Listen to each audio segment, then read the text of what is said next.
Hello my dear students, welcome to dear classes. फटाफट हमारे साथ से बच्चे कनेक्ट हो जाएंगे, जुड़ जाएंगे, लाइव आ जाएंगे। आज जो हमारा टॉपिक होने वाला बच्चों बहुत ही बेहतरीन है। हम लोग 13वें अध्याय में जा चुके हैं। हिंदी के बहुत ही जिसे नहीं कि करीब हम लोग चैप्टर जो है आपका जो काव्य का गद्यखंड है, बहुत ही एकदम नहीं बोलता उसे एकदम क्लोज होने वाला नहीं।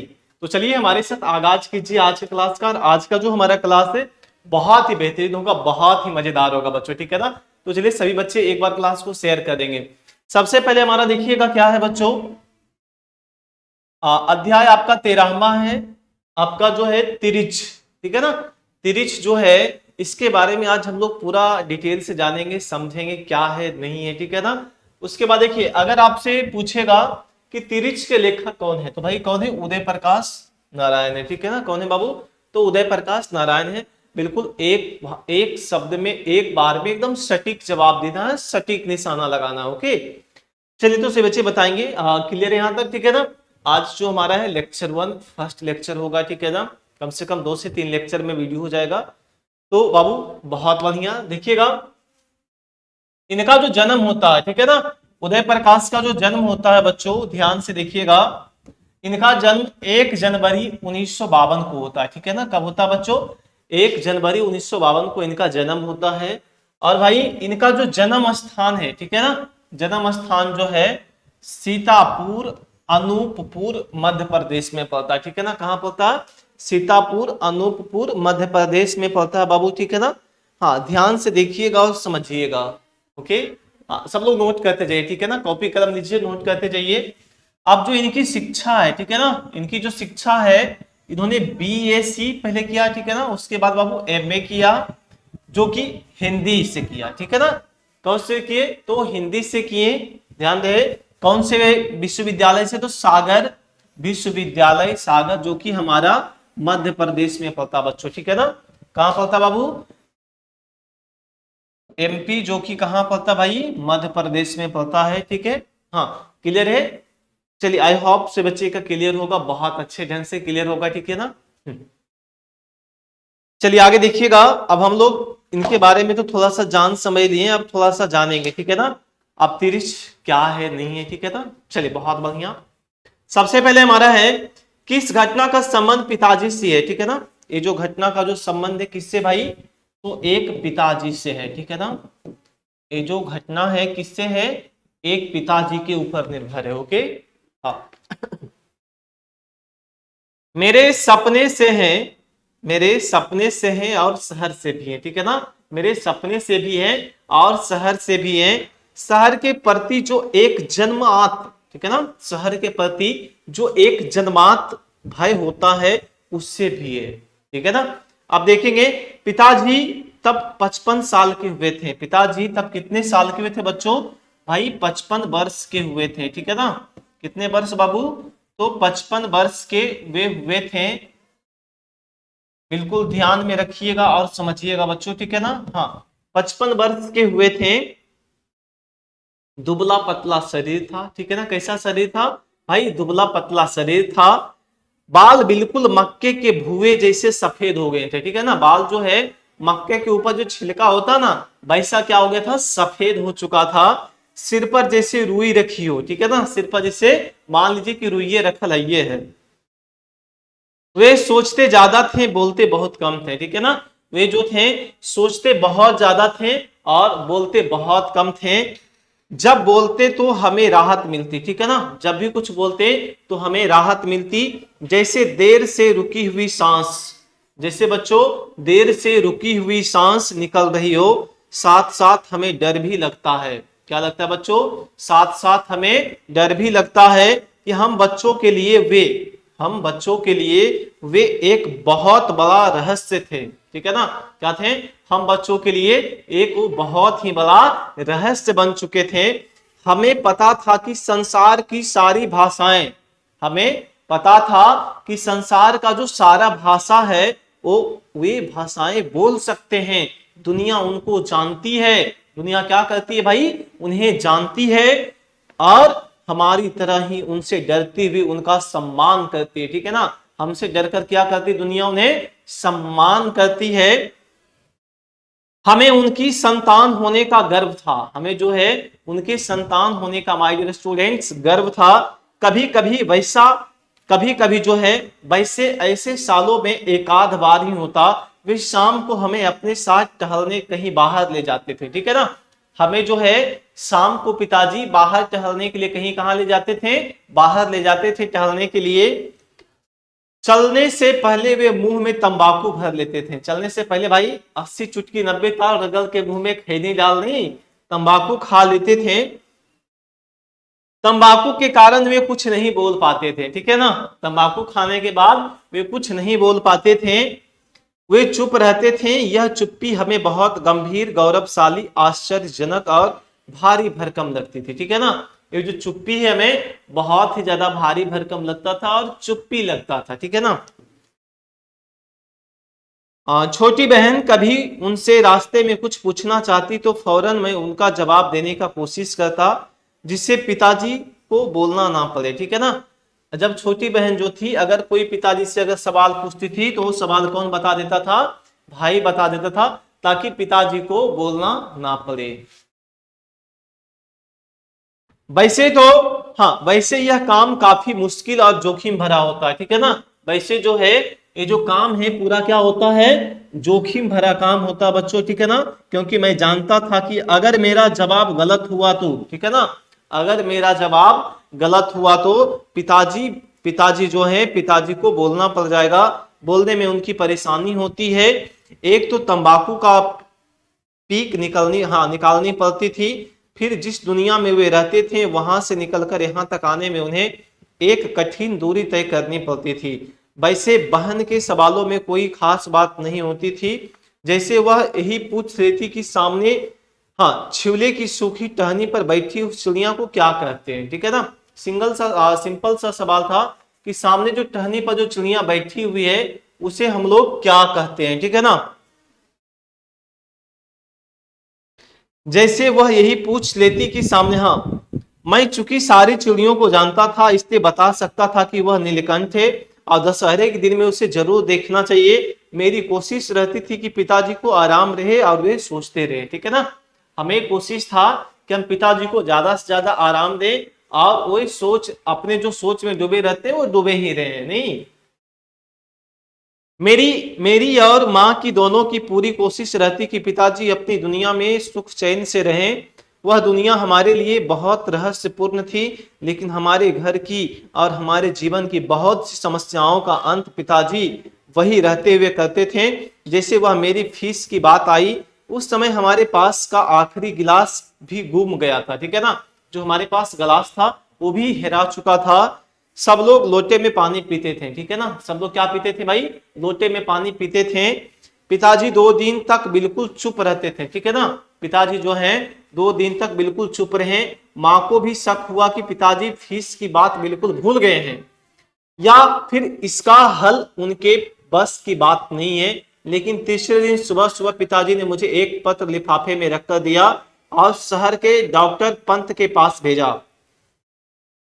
मुझे बहुत आश्चर्य हुआ जब डॉक्टर ने मुझे शरबत पिलाई, घर के भीतर ले जाकर अपने बेटे से परिचय कराया और 100 के 3 नोट मुझे दिए। हम पिताजी पर गर्व करते थे, प्यार करते थे, उनसे डरते थे और उनके होने का एहसास उसे था जैसे हम किसी किले में रह रहे हैं। ऐसा किला जिसके चारों तरफ गहरी नहरें खुदाई हुई हो, बुर्जें बहुत ऊंची हो, दीवारें सख्त लाल चट्टानों की बनी हुई हो और हर बाहरी हमले के सामने हमारा किला आभेद हो, ठीक है ना। क्या हो, हमारा जो किला है आभेद हो बच्चों, ठीक है ना। पिताजी एक खूब मजबूत किला थे।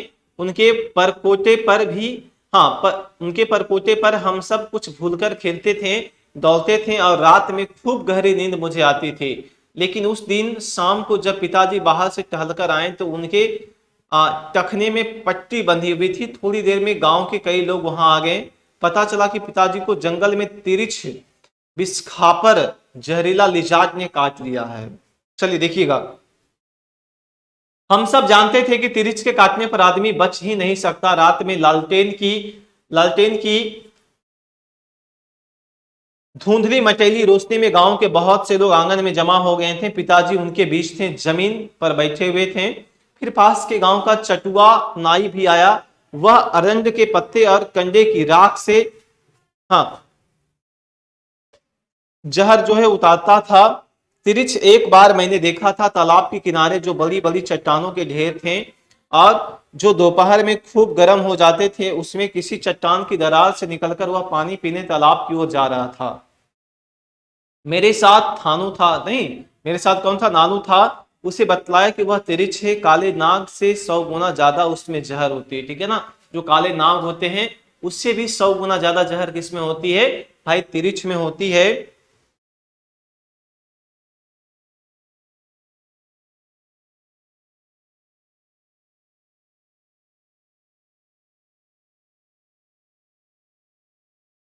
चलिए हाँ, जब उसके ऊपर पैर पड़ जाए या कोई जबरदस्ती तंग करे तो उसकी तिरछ की नजर मिलते ही दौड़ता है, पीछे पड़ जाता। उससे बचने के लिए कभी सीधे नहीं भागना चाहिए, टेढ़ा मेढ़ा चक्कर काटते हुए गोल मोल दौड़ना चाहिए। दरअसल जब आदमी भागता तो जमीन पर वह सिर्फ अपने पैरों के निशान ही छोड़ता है, बल्कि हर निशान के साथ वहां की धूल में अपनी गंध भी छोड़ जाता है। तिरिछ इसी गंध के सहारे दौड़ता है। थानों ने बतलाया कि तिरिछ की चकमा देने के लिए आदमी को यह करना चाहिए कि पहले वह बिल्कुल पास पास कदम रखकर जल्दी जल्दी कुछ दूर दौड़े, फिर 4-5 बार खूब लंबी लंबी छलांग दे।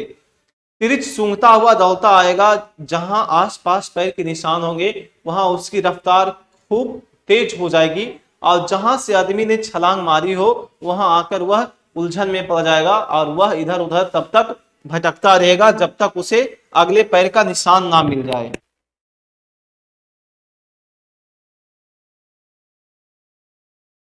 और मैं बसी गंध नहीं मिल सका, ठीक है ना। और जो है उस गंध को जब उसे पता ही नहीं चलेगा तो हमें वो पकड़ ही नहीं पाएगा, ठीक है। हमें तिरिच के बारे में दो बातें और पता थी। एक तो कि जैसे ही वह आदमी को काटता है वैसे ही वह वहां से भागकर किसी जगह पेशाब करता था, ठीक है ना। तिरिच जो है जैसे ही आदमी को काटता है वैसे ही तिरिच क्या करता है, एक दूसरे जगह जाकर पेशाब करता है और उस पेशाब में लौट जाता है, ठीक है ना। और वही पेशाब में क्या करता है, तिरिच जो है लौट जाता है। अगर तिरिच ने पेशाब कर लिया तो आदमी बच नहीं सकता। अगर उसे बचना है तो तिरिच को पेशाब में लौटने से पहले ही खुद किसी नदी, कुएं या तालाब में डुबकी लगानी होगी, हाँ लगानी चाहिए। या फिर तिरिच के ऐसे करने से पहले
चलिए सब लोग नोट कर लेंगे यहां तक, ठीक है ना? हाँ बाबू नोट कर दो सब लोग।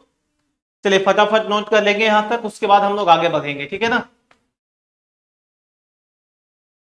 लेकिन एक अच्छी बात यह हुई कि जैसे ही वह तिरिच पिताजी को काटकर भागा, पिताजी ने उसका पीछा करके उसे मार डाला था। तय था कि अगर वे फौरन उसे नहीं मार पाते तो वह पेशाब करके उसमें अगर लौट जाता तो पिताजी की हाल ही में ना बचते, ठीक है ना, उनकी मृत्यु हो जाती।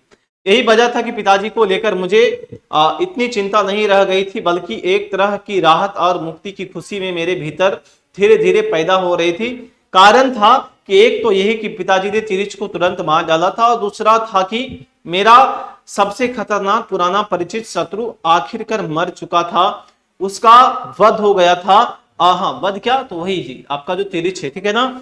अब मैं अपने अपने अंदर भीतर कहीं भी बिना किसी डर के सीटी बजाता घूम सकता हूं। उस रात देर तक हमारे आंगन में भीड़ रही आई हनी, बहुत ज्यादा भीड़ था, और पिताजी की झाड़ फूक चलती रही। कांटे की जख्म की चीर कर खून भी बाहर निकाला गया, और कुएं में डालने वाली लाल दवा पोटेशियम परमैंगनेट जख्म में भरा गया, और मैं निश्चिंत था। अगली सुबह पिता को शहर जाना था, अदालत में पेशी थी, उनके नाम सम्मान आया था, ठीक है ना? उनके नाम क्या आया था बच्चों? उनके नाम का कोई सम्मान आया था। हमारे गांव से लगभग 2 किलोमीटर दूर निकलने वाली सड़क से बाहर, ठीक है ना, सड़क से बाहर जो है के लिए बसें जो है गुजरती थी, वहां से उनकी संख्या दिन प्रतिदिन मुश्किल से 2 या 3 दिन थी। गनीमत थी कि पिताजी जैसे ही सड़क तक पहुंचे, शहर जाने वाली बस के जो है गांव का एक ट्रैक्टर उन्हें मिल जाता है। ट्रैक्टर में बैठे हुए लोग पहचान के थे। ट्रैक्टर 2-2.5 घंटे में शहर पहुंच जाने वाला था, ठीक है ना? ट्रैक्टर जो था 2-2.5 घंटे में कहां पहुंच जाता, तो शहर पहुंच जाता बच्चों। ट्रैक्टर में, हाँ, यानी अदालत खुलने से काफी पहले रास्ते में तिरिच वाली बात चली। पिताजी ने अपना अपना टखना उन लोगों को दिखलाया ट्रैक्टर में, ठीक है। पंडित राम अवतार भी थे, उन्होंने बतलाया कि तिरिच के जहर की एक खासियत यह भी है कि कभी कभी यह 24 घंटे बाद ठीक उसी वक्त जिस वक्त पिछले दिन तिरिच काटता है अपना असर दिखाता है, ठीक है ना? तिरिच जो है 24 घंटा बाद भी अपना असर दिखाता है। ओके, अपना असर दिखाता, इसलिए अभी पिताजी को निश्चिंत नहीं होना चाहिए। ट्रैक्टर के लोगों ने पिता का ध्यान और एक बड़ी गलती की ओर खींचा। उनका कहना था कि यह तो पिताजी ने ठीक किया कि तिरिच को फौरन मार डाला, लेकिन इसके बाद भी तिरिच को यूं ही नहीं छोड़ देना चाहिए था, उसे कम से कम जलाकर जरूर, हाँ, जला देना चाहिए था, ठीक है ना? तिरिच को क्या करना चाहिए था? उसे जला देना चाहिए था। हाँ, उन लोगों का कहना था कि बहुत से कीड़े मकोड़े और जीव जंतु रात में चंद्रमा की रोशनी में दोबारा जी उठते हैं। चांदनी में जो ओस की शीत होती है ना, उसमें अमृत होता है। और कई बार ऐसा देखा गया है कि जिस सांप को मरा हुआ समझकर रात को यूं ही फेंक दिया जाता है, उसका शरीर चांद की शीत में भीगकर दोबारा जी उठता है और वह भाग जाता है। फिर वह हमेशा बदला लेने की ताक में रहता है, ठीक है ना? ट्रैक्टर के लोगों को शक था कि कहीं ऐसा ना हो कि रात में जी उठने के बाद तिरिच पेशाब करे और उसमें लौट जाए। ऐसा हुआ तो 24 घंटे बीतते बीतते ठीक उसी घड़ी के आने पर तिरिच का जो है आ, जानलेवा जहर पिताजी पर चढ़ना शुरू हो जाएगा। उन लोगों ने सलाह भी दी कि पिता को कहीं वहीं से वे वापस ले जाना चाहिए, और अगर संजोग से उस तिरिच की लाश उसी जगह पड़ी हो तो उसे अच्छी तरह से जलाकर राख कर देना चाहिए। लेकिन पिताजी ने उन्हें बताया कि पेशी कितना जरूरी थी, कि यह 3 सम्मान था, और इस बार अगर वे अदालत में हाजिर ना हुए तो गैर जमानती वारंट निकालने पर डर। पेशी भी हमारे उसी मकान को लेकर थी जिससे हमारा परिवार रह रहा था। वकील ने पिछले दो की पेशी में फीस भी नहीं दी जा सकी थी, और कहीं अगर उसने लापरवाही दिखला दी तो जज के सामने गया तो वह हमारी, हाँ, कुल की डिग्री भी करवा सकता है, ठीक है ना? जैसे कुल की जब्ती नहीं होता है, वैसे ही वो करवा सकता है। अब विचित्र स्थिति थी कि अगर पिताजी उस तिरिच की लाश को जलाने के लिए ट्रैक्टर से उतरते, वहीं से गांव लौट जाते, तो गैर जमानती वारंट के तहत वे गिरफ्तार कर लिए जाते और हमारा घर जो है तबाह हो जाता और छीन जाता, अदालत हमारे खिलाफ हो जाती। लेकिन पंडित राम अवतार एक वैद्य भी थे, ठीक है ना, क्या थे, एक वैद्य भी थे। ज्योतिष पंचांग के अलावा उन्हें जड़ी बूटियों की बड़ी गहरी जानकारी थी। उन्होंने सुझाया कि एक तरीका ऐसा है जिससे पिताजी पेशी में हाजिर भी हो सकते हैं और तिरिच के जहर से 24 घंटे के बाद भी बच सकते हैं। उन्होंने बताया कि चरक निचोड़ इस सूत्र में, इस सूत्र में कि 20 ही 20 की औषधि होती है। अगर धतुरे के बीज कहीं मिल जाए, वह तिरिच के जहर की काट तैयार कर सकता है। अगले गांव सुल्तानपुर में सामतपुर में ट्रैक्टर रोक दिया गया और एक तेली के खेत में धतुरे के पौधे आखिर खोजी निकाले गए। धतुरे के बीज को पीसकर उसने तांबे के पुराने सिक्के के साथ उबालकर काढ़ा यानी कि बनाया। काढ़ा बहुत कड़वा था, इसलिए उसे चाय में मिलाया गया और पिता को चाय के साथ पिलाया गया। इसके बाद सभी निश्चिंत हो गए। एक बहुत बड़े खतरे से पिताजी को निकालने की कोशिश रही। वैसे मुझे तिरिच के बारे में तीसरी बात भी पता थी, जो पिताजी के जाने के कई घंटे बाद अचानक याद आ गई थी। यह बात सांप की उस बात से मिलती जुलती थी जिसके फलस्वरूप आगे चलकर कैमरे का आविष्कार हुआ था, ठीक है ना, आगे चलकर कैमरे का आविष्कार हुआ था। माना यह जाता है कि अगर कोई आदमी सांप को मार रहा है तो अपने मरने से पहले वह सांप अंतिम बार अपने हत्यारे के चेहरे को पूरी तरह से कैद कर लेता अपनी आंखों में, बहुत गौर से देखता है। आदमी उसकी हत्या कर रहा होता और सांप टकटकी बांधकर उस आदमी के चेहरे को एक बारीकी को अपनी आंखों के भीतर पर्दे में दर्ज कर रहा होता है, ठीक है ना।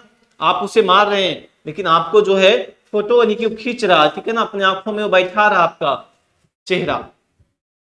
सांप की मृत्यु के बाद सांप की आंख के भीतरी पर्दे पर उस आदमी का चित्र स्पष्ट दर्ज हो जाता है, ठीक है ना। क्या होता है, उसका जो चित्र है उसके सामने स्पष्ट दर्ज हो जाता है।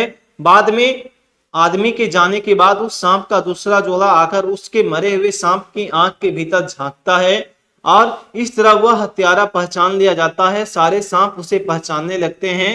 फिर वह कहीं भी चला जाए उसे बदला लेने की फिराक में वे रहते हैं। हर सांप उसका शत्रु हो जाता है, ठीक है ना। हर जो सांप है बाबू उसका क्या हो जाता भाई, तो उसका शत्रु हो जाता बच्चों, ठीक है ना। चलिए आज बस इतना ही रहेगा बच्चों, ठीक है ना। आपका 2 दिन का क्लास और चलेगा, इसमें दो लेक्चर और चलेगा। तो आज के लिए बस इतना ही। सभी को बाय बाय, जय श्री कृष्णा, राधे राधे। हमारे साथ जुड़े और बच्चों वीडियो को ज्यादा से ज्यादा शेयर करें अगर अच्छा लगा है क्लास तो, ठीक है ना। चलिए बहुत बढ़िया, बाय बाय, कल मिलेंगे फिर बच्चों, ठीक है ना।